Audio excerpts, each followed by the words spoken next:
जनवरी 18 रे पक्षी गणना 16 रु आरंभ हेब पक्षी गणना प्रक्रिया। चलित वर्ष सारा राज्य में गोटे दिन ही पक्षी गणना कराजिबो। एथर गणना रे फ्लेमिंगोर ट्रैकिंग कराजिबो एवं सेथिपई 10टी फ्लेमिंगोर गोड़े लगाजिबो सैटेलाइट ट्रैकिंग रिंग। सेमाने साइबेरिया ना आउ केउठु आसुछंती से नहीं अनुध्यान कराजिबो। दुईटा चेंज आम इथे भाविचु करने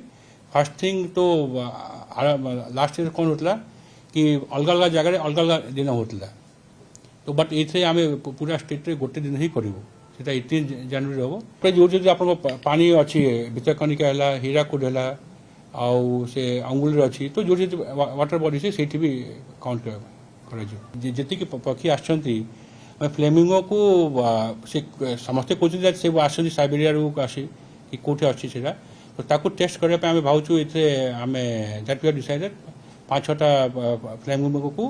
पूरे सैटेलाइट थ्रू ट्रैकिंग करूँ तो ताकू आम रिंग गोड़े पिंधेबू जब हम प्रोसेस मुझे डेफिनेटली कहि सब पिंधेकी आम छाड़ू तापर से कौटी जाऊँगी आम देखिए देखू मॉनिटर करूँ से कौटी